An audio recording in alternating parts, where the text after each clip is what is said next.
છો મજામાં ને? તપોવન સાયન્સ એકેડેમીમાં આપનું હાર્દિક સ્વાગત છે. વિદ્યાર્થી મિત્રો, આપણે ચેપ્ટર 1 કે જેમાં સજીવના લક્ષણો વિશે આપણે જોયું કે કયા કયા લક્ષણો જોવા મળે છે. ત્યારબાદ આપણે એક લક્ષણ વિશે ચર્ચા બી કરી ગયા. એ કયું છે? હવે તમે યાદ તો હશે ને? તો એ છે વૃદ્ધિ. હવે આજે આપણે વાત કરીએ બીજા લક્ષણો વિશે. એ બીજા લક્ષણોમાં છે એમાં આપણે વાત કરીએ પ્રજનન. એમ જોવા જઈએ તો પ્રજનન વિશે તમે આગલા ધોરણોમાં ભણીને જ આવેલા છે, છતાં પણ આપણે ડિટેલમાં એના વિશે ચર્ચા કરીશું. ચાલો ત્યારે વાત કરીએ પ્રજનન. હવે આ જે પ્રજનન છે તો એને રિપ્રોડક્શન કહેવામાં આવે છે. તો પ્રજનન કેમ આવશ્યક છે? તો પ્રજનન એક એવી ક્રિયા છે કે જે સજીવો પુખ્ત વયે પોતાના જેવા જ નવા સજીવોનું નિર્માણ કરે છે. તો પોતાના જેવા જ નવા સજીવોનું નિર્માણ એટલે કે મનુષ્ય છે તો મનુષ્યમાંથી મનુષ્યનું નિર્માણ થાય, પછી એમાંથી વાઘનું નિર્માણ પામે. બરાબર ને? તો એવી રીતે સજીવો પહેલા તમને ખબર છે, મનુષ્યને એક્ઝામ્પલથી સમજાવો. પહેલા નાનું બાળક હોય એ વૃદ્ધિ પામે એટલે કે એ વિકાસ થાય એટલે કે એના શરીરના જે પ્રજનન અંગો છે એ સુવિકસિત થશે. પછી એ પુખ્ત વય બનશે અને પુખ્ત વયે એ પ્રજનન દ્વારા નવી સંતતિનું નિર્માણ કરે છે. એમ જોવા જાય તો જનરલી આ એક આવશ્યક ક્રિયા છે. એકકોષી સજીવ હોય કે બહુકોષી સજીવ હોય, બરાબર? તો એકકોષી સજીવ અને બહુકોષી સજીવ બંનેમાં પ્રજનન જોવા મળે છે. તો એ લોકોની જાતિ જળવાઈ રહે ને, કારણ કે પ્રજનન દ્વારા સંતતિનું નિર્માણ કરે છે. અને જો સંતતિનું નિર્માણ ન થાય તો શું થશે? એ લોકોની જાતિ એક ટાઈમ એવો આવશે કે લુપ્ત થઈ જશે. તો એવી રીતે એકકોષી સજીવ હોય કે બહુકોષી સજીવ બધામાં જ પ્રજનન જોવા મળે છે. એકકોષી એટલે કે એક જ કોષના બનેલા, બહુકોષી એટલે ઘણા બધા કોષોના બનેલા સજીવો. તો મોસ્ટ પ્રોબેબલી એવું હોય કે જે બહુકોષી સજીવો હોય તો એમાં લિંગી પ્રજનન જોવા મળે છે. તો પ્રજનન છે તો પ્રજનન કે જેના મુખ્યત્વે બે પ્રકાર છે, બરાબર? તો પ્રજનનના જે મુખ્યત્વે બે પ્રકાર છે એમાંનો પહેલો પ્રકાર છે લિંગી પ્રજનન અને બીજો પ્રકાર છે અલિંગી પ્રજનન. હવે લિંગી પ્રજનન જેના વિશે તમારી બુકમાં આપેલું નથી, પણ આપણે એને સમજીએ ડિટેલમાં. તો લિંગી પ્રજનન એટલે ઓલવેઝ યાદ રાખજો કે જેમાં બે સજીવો ભાગ લે. લિંગી પ્રજનન એમાં યાદ રાખવાનું કે બે સજીવો ભાગ લે. એ પણ કેવા? વિરુદ્ધ જાતિના. વિરુદ્ધ જાતિના એટલે કે નર અને માદા, બરાબર? નર અને માદા ભાગ લે. હવે નર હોય, નર પુખ્ત વયે નરજન્યુનું નિર્માણ કરશે. માદા હોય તો માદા પુખ્ત વયે માદાજન્યુનું નિર્માણ કરે. પછી એ નરજન્યુ અને એ જે માદાજન્યુ છે ને એનું જોડાણ થાય અને જોડાણ થઈને એમાંથી ફલિતાંડ બને. હવે એ જે ફલિતાંડ એટલે એને આપણે કહીશું યુગ્મનજ. પછી એ યુગ્મનજ છે કે જે સમભાજનની ક્રિયા કરશે અને સમભાજનની ક્રિયા દ્વારા બાળક એટલે કે સંતતિનું નિર્માણ કરે છે. તો આવી રીતે અલિંગી પ્રજનન છે. તો અલિંગી પ્રજનન કે જેમાં બે સજીવો દ્વારા જન્યુઓનું નિર્માણ થશે અને એ જન્યુઓનું જોડાણ થઈને ફલિતાંડ યુગ્મનજ બનશે અને એમાંથી બાળકનું નિર્માણ થાય છે. હવે આ જે લિંગી પ્રજનન છે તે ખાસ કરીને બહુકોષી સજીવોમાં જોવા મળે છે, કે આપણામાં પછી બકરી, ઘેટા જેવા ઉચ્ચ કક્ષાની વનસ્પતિ, અનાવૃતદ્વિજધારી, આવૃતદ્વિજધારી જે વનસ્પતિ છે તો એમાં લિંગી પ્રજનન જોવા મળે છે, જેમ કે પરાગરજ છે, સ્ત્રીકેસર, બરાબર ને? તો એવી રીતે ઉચ્ચ કક્ષાના જે સજીવો છે કે જેમાં લિંગી પ્રજનન જોવા મળે છે. અને લિંગી પ્રજનન દ્વારા જે નિર્માણ પામતી જે સંતતિ હોય ને તે ઓછા બનતા અંશે પિતૃને મળતી આવે છે. જેમ કે આપણી જ વાત કરો, આપણે કે 100% કે મમ્મી જેવા કે 100% પપ્પા જેવા નથી, બંનેનું કોમ્બિનેશન કહેવાય. અમુક આપણા વાળ છે તો વાળ પપ્પા જેવો હોઈ શકે, તો આપણો સ્કિનનો કલર મમ્મી જેવો હોઈ શકે. તો આપણા લક્ષણ આપણા શું થાય? કોમ્બિનેશન જોવા મળે, બરાબર ને? હવે આપણે વાત કરીએ અલિંગી પ્રજનન. તો અલિંગી પ્રજનન કે જેમાં એક જ સજીવ ભાગ લે અને એક જ સજીવ દ્વારા સંતતિનું નિર્માણ થાય છે. આમાં બે સજીવની જરૂરિયાત હોતી નથી. હવે લિંગી પ્રજનન છે ને એના કોઈ પણ પ્રકાર જોવા મળતા નથી, પણ અલિંગી પ્રજનન છે તેના ઘણા બધા પ્રકાર જોવા મળે છે. જેમાં આપણે વાત કરીએ કે કેટલીક જે ફૂગ હોય ને તે શું કરશે તો અલિંગી પ્રજનન કરવા માટે એક વિશિષ્ટ રચનાનું નિર્માણ કરશે. ફૂગ હોય તો એ જે ફૂગ છે કે જે અલિંગી પ્રજનન કરવા માટે એક વિશિષ્ટ રચનાનું નિર્માણ કરશે અને એ જે વિશિષ્ટ રચના કે જેને ચલ બીજાણુ કહેવામાં આવે છે.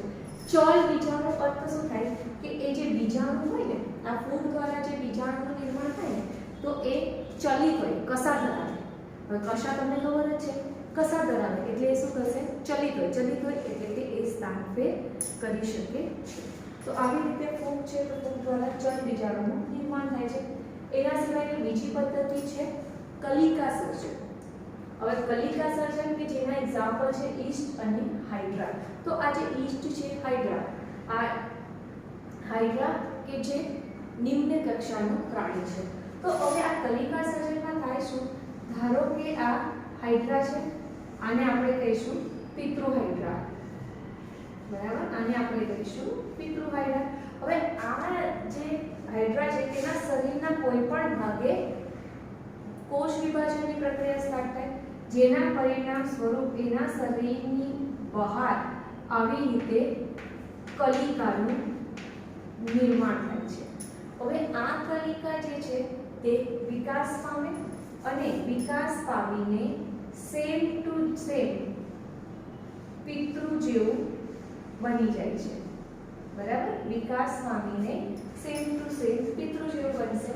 પછી જેમ પિતૃ જેવું બની જાય તેમ એ પિતૃથી છૂટો પડી જશે અને છૂટો પડીને એ સ્વતંત્ર સજીવ તરીકે જીવન ગુજારે છે.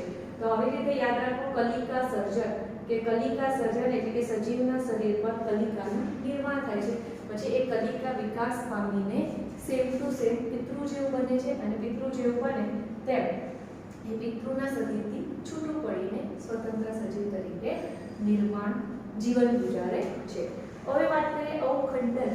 અવખંડન જેના એક્ઝામ્પલ છે ફૂગ, મોસના પ્રતંતુ અને તંતુમય દીપ. અવખંડન એટલે કે શરીરનું ખંડન થવું. ખંડન થવું એટલે કે શરીરના ભાગલા પડવા.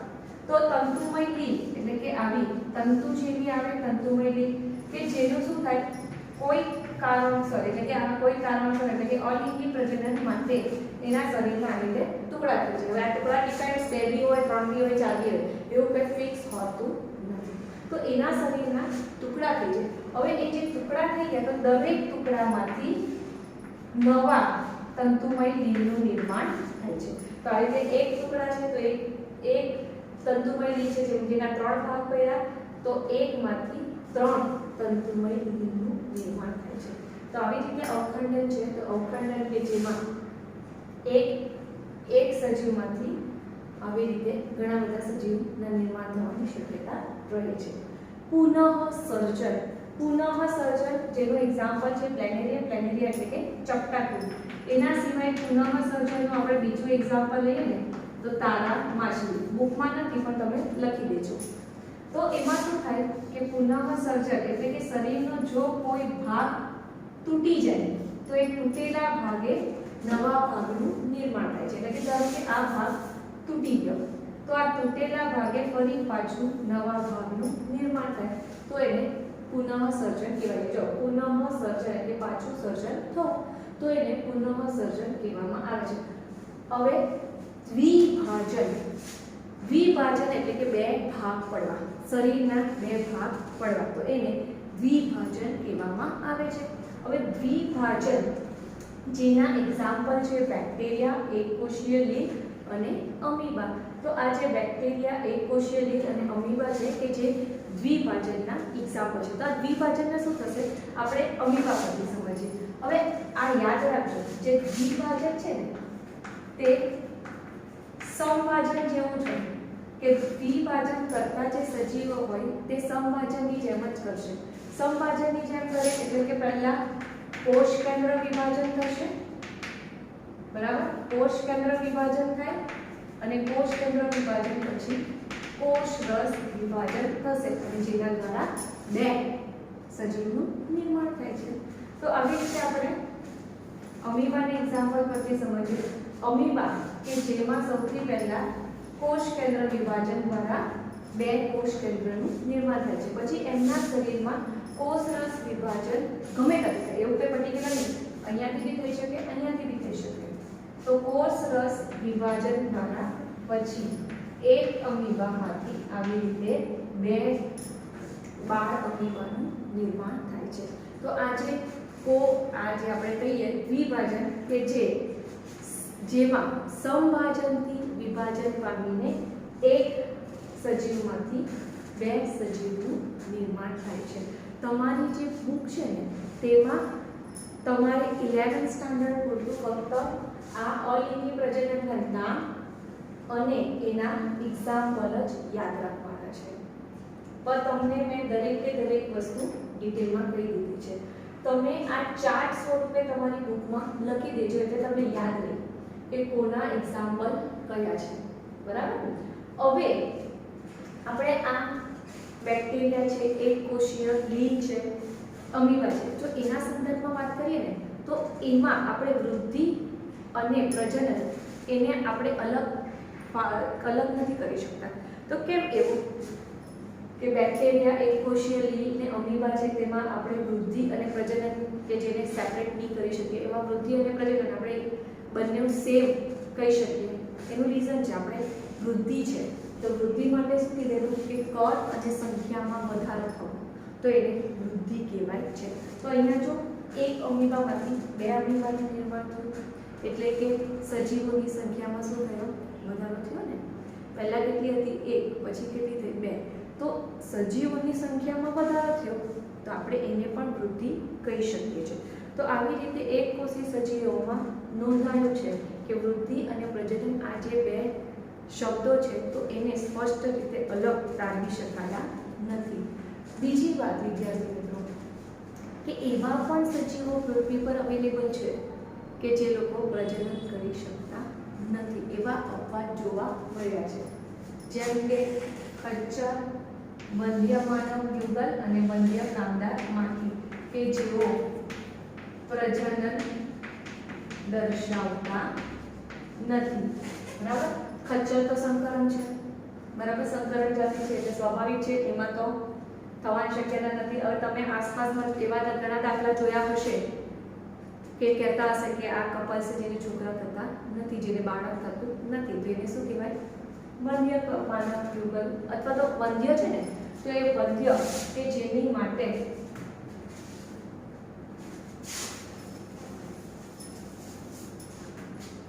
અફળદ્રુપ વર્ડ પણ યુઝ થાય. વંધ્ય કે જેની માટે અફળદ્રુપતા વર્ડ પણ યુઝ થાય છે. તો વંધ્ય કામદારમાંથી આ એના અપવાદ છે. તો અહીંયા અપવાદ આવ્યો ને અપવાદ કે બધા જ સજીવો પ્રજનન કરતા નથી. અપવાદ એવા પણ જોવા મળ્યા કે પ્રજનન નથી દર્શાવતા. પરિણામ સ્વરૂપ પ્રજનનને સજીવનો સંપૂર્ણ ગુણધર્મ તરીકે લઈ શકાય નહીં. બરાબર ને. આ જે પ્રજનન છે કે જેને સજીવનો સંપૂર્ણ ગુણધર્મ કહેવાય નહીં, પરિપૂર્ણ ગુણધર્મ કહેવાશે નહીં, કારણ કે અપવાદ આવ્યો. એવા પણ સજીવો જોવા મળ્યા કે જેમાં પ્રજનન નથી દર્શાવતું. તો આવી રીતે વિદ્યાર્થી મિત્રો પ્રજનન કે જેને વૃદ્ધિની જેમ પરિપૂર્ણ ગુણધર્મ કહેવાતો નથી. વૃદ્ધિમાં પણ અપવાદ આવ્યો કે નિર્જીવમાં વૃદ્ધિ જોવા મળે છે, ભલે દ્રવ્યોના સંચય દ્વારા, પણ એ પ્રકારની જથ્થામાં અને સંખ્યામાં તો વધારો થયો ને.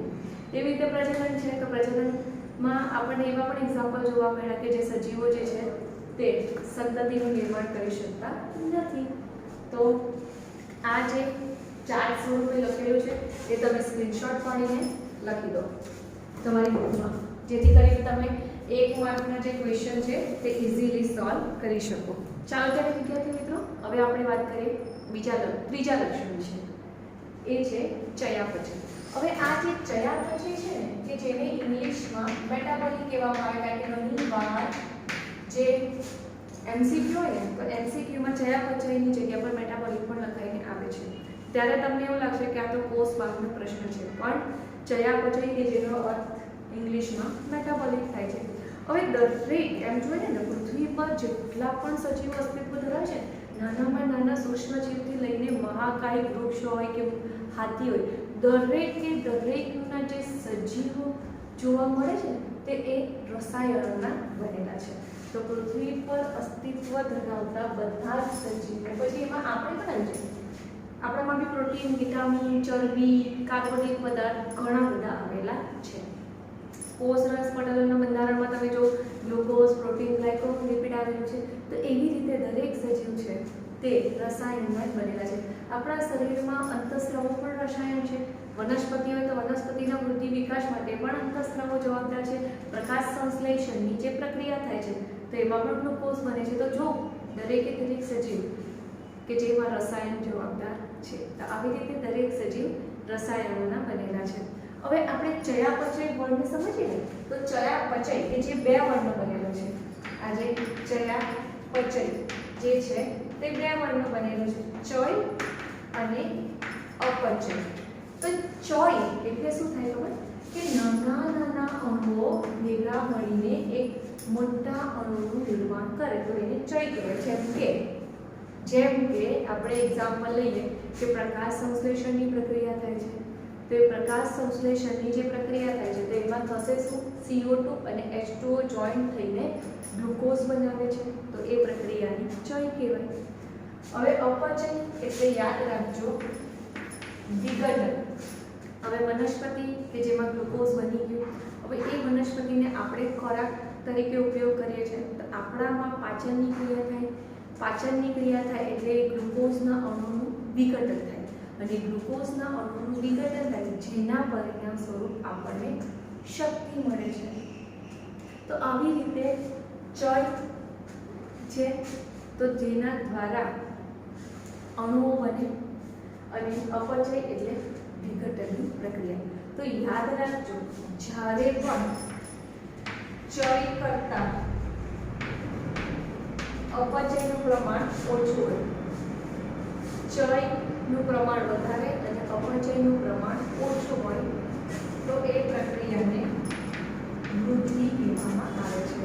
નાના બાળકની વાત કરીએ તો એમાં સતત શું થાય, ચયની પ્રક્રિયાઓ જોવા મળે છે, બરાબર? તો એમાં શું થશે, વૃદ્ધિ થાય છે. હવે એનાથી ઉલટું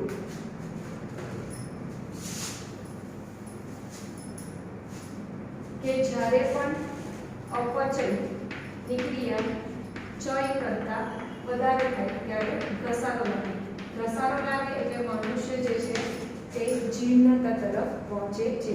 એટલે કે તમે વિચાર કરો, આપણા ડોસા લોકો ભલે ખોરાક ખાય છે પણ એમાં એટલી પાચનની ક્રિયા થતી નથી. પાચનની ક્રિયા નહીં થાય એટલે શું થાય કે અણુઓ છૂટા નહીં પડે, તે લોકોને એટલી શક્તિ મળશે નહીં, બરાબર ને? તો જ્યારે પણ શું થાય, અણુઓ ઓછા નિર્માણ થાય, એની સામે અણુઓ વપરાય વધારે, બરાબર? હવે વૃદ્ધત્વની વાત કરીએ તો એ લોકોમાં કંઈ આપણી જેમ થોડી પ્રોટીન, વિટામિન ને ચરબીની માત્રા વધવાની, બરાબર ને?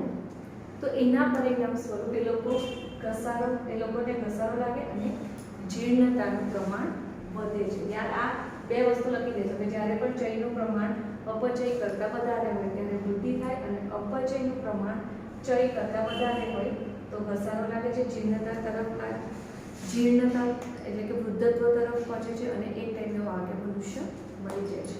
તો મૃત્યુ એક જીવનની આવશ્યક ઘટના છે, કારણ કે મૃત્યુ થશે તો સજીવોની વસ્તી જળવાઈ રહેશે. નહીં તો શું થાય, આપણે અત્યારે કોઈનું મૃત્યુ નહીં થતું હતું એટલે આપણે કે વર્ષોના વર્ષે આપણી પેઢી પણ જોઈ શકીએ, પણ મૃત્યુ એક બધા સજીવના જીવનની આવશ્યક ઘટના છે, જેના લીધે પૃથ્વી પર સજીવોની સંખ્યા જળવાઈ રહે. હવે આપણે વાત કરીએ, તમારે જે બુકમાં આપેલા છે તે ચયાપચય. હવે નાના કે મોટા વિવિધ વર્ગોમાં સમાવેશિત કદ, કાર્યો વગેરે સંબંધિત આ રસાયણો સતત બનાવવામાં આવે છે અને બીજા જૈવિક અણુઓમાં પરિવર્તન પામે છે. તો એ જે પરિવર્તન પામવાની જે ક્રિયા છે કે જેને રાસાયણિક કે ચયાપચય પ્રતિક્રિયા કહેવાય નાના કદના અણુ હોય કે મોટા કદના અણુ હોય, ભલે પછી એના કાર્ય જુદા જુદા હોય, તો એ જે તેમજ તમે બીજી રીતે કહો ને જો સિમ્પલ, તો દરેક જે સજીવો અસ્તિત્વમાં આવે પૃથ્વી પર જોવા મળે નાના કદના સૂક્ષ્મજીવો કેમ નહીં હોય કે મોટા કદની વનસ્પતિ પર કેમ નહીં હોય, ભલે બધાના કાર્યો કેવા છે જુદા જુદા, તો એ જે સજીવો છે કે જેની અંદર જુદા જુદા કાર્યો કરવા માટે જુદા જુદા કદના નાના કે મોટા કદના વિવિધ વર્ગોમાં સમાવેશિત હોય એવા અણુઓનું નિર્માણ થાય છે અને એ અણુનું પછી બીજા સ્વરૂપમાં રૂપાંતર થાય છે. જેમ કે પ્રકાશ સંશ્લેષણની પ્રક્રિયા દ્વારા ગ્લુકોઝ બને છે, તો ગ્લુકોઝના ઘણા બધા અણુઓ જોડાઈને સ્ટાર્ચ બનાવે છે, તો એક સ્વરૂપમાંથી બીજા સ્વરૂપમાં પરિવર્તિત થયું. તો આવી રીતે ઘણા બધા ગ્લુકોઝના અણુઓ જોડાઈને સ્ટાર્ચ બનાવે, તો એક સ્વરૂપમાંથી બીજા સ્વરૂપમાં જે પરિવર્તન થવાની ક્રિયા છે તો એને રાસાયણિક ક્રિયા અથવા તો ચયાપચય ક્રિયાઓ કહેવામાં આવે છે. કારણ કે ચયાપચય ક્રિયાઓ અત્યંત આવશ્યક છે, જેમ કે ઉત્સર્જન, ત્યારબાદ શ્વસન, પાચન ક્રિયા, એ બધામાં રસાયણો સંકળાયેલા છે કે જેના લીધે આપણને શક્તિની પ્રાપ્તિ થાય છે, O2 અને CO2 નું વહન થાય છે. તો એક બહુકોષી સજીવ હોય, એકકોષી સજીવ હોય, વનસ્પતિ, પ્રાણી, ફૂગ, સૂક્ષ્મજીવ બધામાં ચયાપચય ક્રિયાઓ જોવા મળે છે. હવે જે બહુકોષી સજીવ એટલે સ્વાભાવિક છે ઘણા બધા કોષ જોવા મળે, એ લોકોના શરીરની રચના જટિલ હોય, તો પછી એમાં હજારોની સંખ્યામાં ચયાપચય ક્રિયાઓ જોવા મળે છે. હવે આપણે વાત કરીએ કે ભાઈ એટલે ચયાપચયને આપણા શરીરમાં થતી બધી જ રાસાયણિક ક્રિયાઓનો સરવાળો કહેવાય. એટલે આપણા શરીરમાં જે શ્વસનની ક્રિયા થાય, ઉત્સર્જનની ક્રિયા થાય, પાચનની ક્રિયા, એ બધી ભેગી મળે એનો જો આપણે ટોટલ સરવાળો કરીએ તો એને આપણે કહીશું ચયાપચય. હવે તમને ખબર છે કોષ મુક્ત તંત્ર, કોષ મુક્ત તંત્ર એટલે શું કે શરીરની બહાર, તો શરીરની બહાર ક્યાં, તો ટેસ્ટ ટ્યુબમાં. એટલે ઘણીવાર જો લેબમાં તમે કેમિસ્ટ્રીમાં પ્રેક્ટિકલ કરશો કે જેમાં તમે કેમિસ્ટ્રીમાં કેમિકલ ટેસ્ટ કરશો, તો એ ટેસ્ટ ટ્યુબમાં કરશો, તો એ ટેસ્ટ ટ્યુબમાં જે કેમિકલ ટેસ્ટ કરો છો તો એને તમે જીવંત પણ નહીં કહેશો કે નિર્જીવ પણ કહી શકો નહીં. તો એ જે ક્રિયા થાય છે તો એને જૈવિક ક્રિયા તરીકે ગણવામાં આવે છે. બરાબર, એ જે ટેસ્ટ ટ્યુબમાં જે પ્રક્રિયા થાય ને તો એને જૈવિક ક્રિયા કહેવામાં આવે છે. નહીં તો એનો સજીવમાં સમાવેશ થાય, નહીં તો એને નિર્જીવમાં સમાવેશ થાય, બસ એ ક્રિયા થાય છે. તો આ જે કોષ મુક્ત કેન્દ્ર એટલે કે કોષની બહાર એટલે કે શરીરની બહાર જે પ્રક્રિયા થાય ને તેને ઇન વિટ્રો કહેવામાં આવે. શરીરની બહાર જે પ્રક્રિયા થાય તો એને ઇન વિટ્રો કહેવામાં આવે. તો શરીરની બહાર ક્યાં, ટેસ્ટ ટ્યુબમાં જે આપણને ચયાપચય ક્રિયાઓ જોવા મળે છે તો એને નિર્જીવ પણ નહીં કહેવાય કે જીવંત પણ કહેવાય નહીં, બસ એ એક જૈવિક પ્રક્રિયા કહેવાય. તો આવી રીતે અહીંયા આપણને અપવાદ જોવા મળ્યો નહીં. પૃથ્વી પર અસ્તિત્વ ધરાવતા બધા જ સજીવો કે જેમાં ચયાપચય ક્રિયાઓ જોવા મળે છે. પરિણામ સ્વરૂપ ચયાપચય કે જેને સજીવનો સંપૂર્ણ લક્ષણ કહેવામાં આવે છે. તો વૃદ્ધિ અને પ્રજનન પછી આપણે જે ચયાપચય જોયું, તો આ ચયાપચયને આપણે સંપૂર્ણ લક્ષણ કહેવાય, કારણ કે એમાં આપણે એક પણ અપવાદ જોયો નથી. હવે તમને ઇન વિટ્રો શબ્દનો અર્થ સમજ પડી જ ગયો છે. ઇન વિટ્રો એટલે કે શરીરની બહાર, શરીરની જે બહાર જે પ્રક્રિયા કરવામાં આવે તો એને ઇન વિટ્રો વર્ડ કહેવામાં આવે છે. ત્યારબાદ બીજો વર્ડ આવે ઇન વિવો. ઇન વિવો એટલે કે શરીરની અંદર કઈ ક્રિયા કરવામાં આવે તો એને ઇન વિવો કહેવામાં આવે છે. આ લખી દેજો વર્ડ. ઇન વિવો એટલે કે શરીરની અંદર અને ઇન વિટ્રો એટલે કે શરીરની બહાર. તો આવી રીતે આપણે એવું કહી શકીએ કે દરેક સજીવનું જે શરીર છે તે કોષોનું બનેલું છે, કોષોની ગોઠવણીઓનું બનેલું છે. કારણ કે કોષો ગોઠવાય, પેશી ગોઠવાય, અંગતંત્ર અને સજીવ દેહનું નિર્માણ થાય છે. તો એટલે કીધું છે કે દેહનું કોષીય આયોજક એ જૈવ સ્વરૂપોનું ચોક્કસ લક્ષણ છે. એટલે કે જે તે સજીવ છે તેના શરીર એ એ કોષના બનેલા છે અને એ કોષ કે જે પૃથ્વી પર અસ્તિત્વ ધરાવતા દરેકે દરેક જૈવ સ્વરૂપોનું એક ચોક્કસ લક્ષણ છે. તો અહીંયા આપણો ચયાપચયનો ટોપિક કમ્પ્લીટ થયો. હવે આપણે વાત કરીએ પર્યાવરણ પ્રત્યેની અનુભૂતિના આવિષ્કારની ક્ષમતા અને પર્યાવરણની ઉત્તેજનાઓ સામે પ્રતિક્રિયા. તો આ જે ટોપિક છે, આ જે પેરેગ્રાફ છે ને, તેમાં તમને બે ટોપિક સાથે સમજાવી દીધેલા છે. પહેલો ટોપિક તમને સમજાવી દીધેલો છે કે પર્યાવરણ પ્રત્યેની અનુભૂતિના આવિષ્કારની ક્ષમતા અને પર્યાવરણની ઉત્તેજના, અને બીજી વસ્તુ તમને સમજાવી દીધેલી છે સભાનતા. તો આ બંને લક્ષણો તમને એક જ પેરેગ્રાફમાં સમજાવી દીધેલા છે. તો હવે તમને એમ થાય કે જો તમે આપણા જ એક્ઝામ્પલ પરથી સમજીએ કે આપણે સંવેદી અંગો ધરાવીએ છીએ, બરાબર? આપણે સંવેદી અંગો ધરાવીએ છીએ. હવે આપણે સંવેદી અંગો ધરાવીએ છીએ જેના પરિણામ સ્વરૂપ આપણને પર્યાવરણમાં થતા જે ચેન્જીસ છે તેની અનુભૂતિ થાય છે. અનુભૂતિ એટલે કે ફીલ થાય છે. જેમ કે બહુ ગરમી પડે તો આપણા શરીરે પરસેવો વળે છે. તો એ પરસેવો વળે એનું રીઝન જ એ હોય કે પાણી આપણી સપાટી પર આવી જાય છે, જેના લીધે આપણા શરીરનું તાપમાન જે છે તે મેન્ટેન થાય. તો આવી રીતે દરેક સજીવ છે તે પર્યાવરણ પ્રત્યે પર્યાવરણ છે તો પર્યાવરણના ચેન્જીસનું ફીલ થાય છે અને એને અનુરૂપ પ્રતિક્રિયા આપે છે. જેમ કે હવે આપણે વાત કરીએ તો હમણાં ચોમાસાની સિઝન ચાલે છે, દેડકાઓનો તમને અવાજ આવે તો દેડકાઓ છે તેની માટે ચોમાસાની સિઝન જ એને માફક આવે છે. એના સિવાયની જે બે સિઝન છે, શિયાળો અને ઉનાળો, કે જેમાં એ શીત નિંદ્રા અને ગ્રીષ્મ નિંદ્રામાં જતું રહે છે, તો એને પર્યાવરણ ફીલ થાય છે તો એને અનુરૂપ પ્રતિક્રિયા આપે છે. પ્રતિક્રિયા આપે એટલે કે ગ્રીષ્મ નિંદ્રા અને શીત નિંદ્રામાં જતું રહે છે. જેમ કે બહુ તડકો લાગે તો પ્રાણીઓ શું થાય? ઝાડની નીચે છાંયડામાં જતું રહે. તો આવી રીતે પૃથ્વી પર અસ્તિત્વ ધરાવતા દરેક સજીવોને પર્યાવરણની અનુભૂતિ થાય છે અને એને અનુરૂપ એક પ્રતિક્રિયાઓ આપે છે. જેમ કે રણમાં ઉગતી વનસ્પતિ ફાફડાતો એ બાષ્પોત્સર્જનની ક્રિયા કેવી કરે? ઓછી કરે, કે જેથી કરીને પાણી ઓછું ગુમાવે. તો આવી રીતે દરેક સજીવ કે જે જટિલ એમનું શરીર બનેલું હોય છતાં પણ એ ભૌતિક, રાસાયણિક અને જૈવિક, બરાબર? ભૌતિક, રાસાયણિક અને જૈવિક અનુભૂતિ છે તો એની સામે રક્ષણ આપે છે.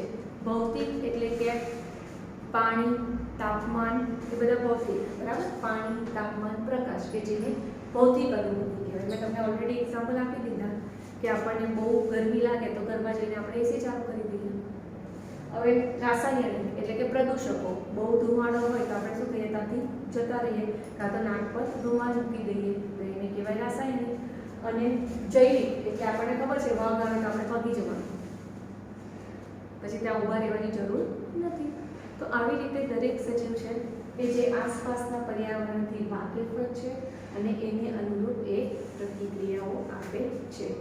પછી સુકોષ કેન્દ્રી અને આદિકોષ કેન્દ્રી હોય તો આદિકોષ કેન્દ્રીથી લઈને સુકોષ કેન્દ્રી દરેક સજીવો જે છે તે પર્યાવરણના ઈશારે અનુભૂતિ કરે છે અને એને અનુરૂપ પ્રતિક્રિયાઓ આપે છે. તો આટલી વસ્તુ તમારી આવે તો એ પર્યાવરણની પ્રત્યેની અનુભૂતિમાં લખવાનું. હવે આપણે વાત કરીએ સભાનતા રિલેટેડ, બરાબર? સભાનતા એટલે કે ઋતુ સંબંધિત. હવે આપણે વાત કરીએ સભાનતા વિશે. સભાનતા કે જેમાં તમારે શરૂઆત કરવાની ઋતુ સંબંધિત, બરાબર? હવે આપણે વાત કરીએ ઋતુ સંબંધિતથી. હવે ઋતુ સંબંધિત એટલે શું કહેવાય? ઋતુ સંબંધિત વનસ્પતિ અને પ્રાણી. હવે ઋતુ સંબંધિત એટલે શું કહેવાય? અમુક વનસ્પતિ એવી હોય ને કે જે અમુક સિઝનમાં જ, અમુક ઋતુમાં જ પ્રજનન કરે. જેમ કે કેરીની આપણે વાત કરીએ તો કેરી ઉનાળાની સિઝનમાં જ આવે, એના સિવાય શિયાળા કે ચોમાસામાં કેરી થશે નહીં. હા, એક જાતિ કેરીની છે કે જે ચોમાસામાં થશે, પણ મોસ્ટ પ્રોબેબલી જે બધી જાતિઓ છે તે ચોમાસામાં પ્રજનન કરશે નહીં. બરાબર. એવી રીતે પ્રાણીઓ છે, તો પ્રાણીઓમાં આપણે એક્ઝામ્પલ લીધું દેડકાનું, કે દેડકાનું ચોમાસાના ઋતુમાં જ પ્રજનન કરશે, એના સિવાય ઉનાળા કે શિયાળામાં એ પ્રજનન કરશે નહીં. એનું રીઝન છે એ તાપમાન એને માફક આવશે નહીં. તો એવી રીતે દરેક વનસ્પતિ હોય કે પ્રાણી હોય કે જે શું કહેવાય, તો એ અમુક પર્યાવરણને વાકેફ હોય છે અને એને અનુરૂપ એ પ્રજનન કરે છે. તો આવી રીતે ઋતુ સંબંધિત જે વનસ્પતિ હોય કે પ્રાણી જે હોય ને, તો એ લોકો જે છે ને એ લોકો પર પ્રકાશની અસર થાય છે, બરાબર.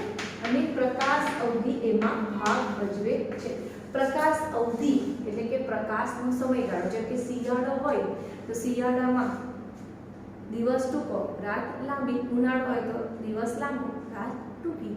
તો શિયાળામાં પ્રકાશ ઓછો અને ઉનાળામાં પ્રકાશ વધારે, પ્રકાશનો સમયગાળો વધારે. તો આવી રીતે જે ઋતુ સંબંધિત વનસ્પતિ હોય કે પ્રાણી, એમ બંને પ્રકારના જે સજીવ હોય તેના પ્રજનન પર આ જે પ્રકાશ અવધિ છે તે અસર કરે છે.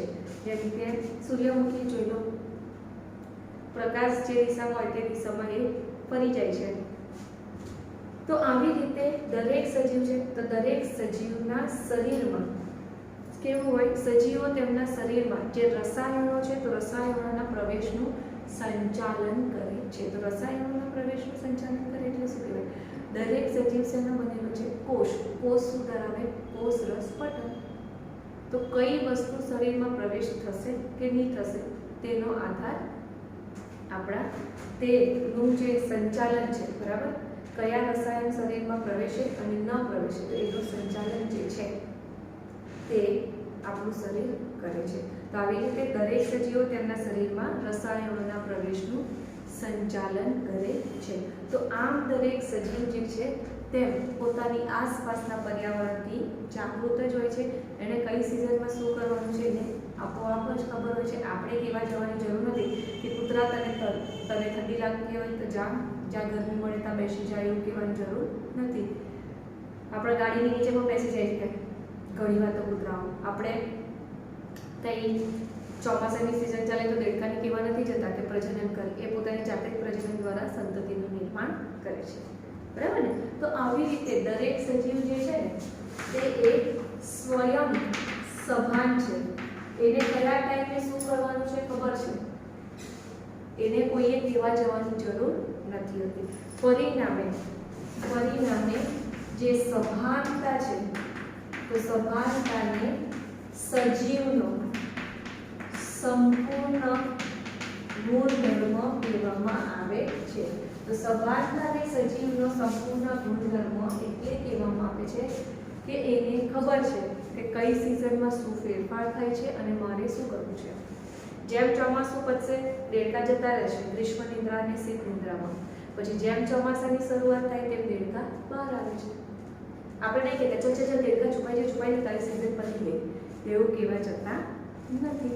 તો આવી રીતે દરેક સજીવ જે છે એ પર્યાવરણની અનુભૂતિ કરે છે, એને અનુરૂપ પ્રતિક્રિયાઓ આપે છે અને એ સ્વયં સભાન છે કે કઈ સિઝનમાં શું કરવું. તો અહીંયા આપણો વિદ્યાર્થી મિત્રો જે લક્ષણનો ટોપિક છે એ કમ્પ્લીટ થયો. હવે તમને તમારા ચોપડીને એક ક્વેશ્ચન આપેલું છે કે કોઈ પેશન્ટ કોમામાં એટલે એ લોકોનું મગજ કેવું હોય? નિષ્ક્રિય એટલે કે અચેતન હોય. તો એવા વ્યક્તિને આપણે સજીવ કહેશું કે નિર્જીવ કહેશું? તો તમે મને એમ કહેશો કે ચાલ નિર્જીવ જ કહેવાય ને, પણ હું એમ કહીશ કે એનું હાર્ટ ને બધું તો કામ કરે છે, એનું હૃદય કિડની છે એ બધું તો કામ કરે છે. હવે જે કોમામાં પેશન્ટ હોય એને નાક દ્વારા નાકમાં નળી નાખીને જો ખોરાક આપવામાં આવે તો પાચનની ક્રિયા પણ થાય છે. તો પણ પછી એને સજીવ કહેશું કે નિર્જીવ કહેશું? પણ યાદ રાખજો, એને સજીવ જ કહેવાય. એનું મગજ અચેતન થયેલું છે, બાકીના શરીરના અંગો તો કામ કરે છે ને. એ હાથ હલાવી નથી શકતો, એનું હૃદય ને બધું તો કામ કરે જ છે ને. તો એને આપણે સજીવ કહીશું. જો એ મરી જાય તો પછી એને નિર્જીવ કહીશું. ત્યાં સુધી તો એને સજીવ જ આપણે કહીશું. તો અહીંયા આજે આપણા આજના ટોપિક કમ્પ્લીટ થયા.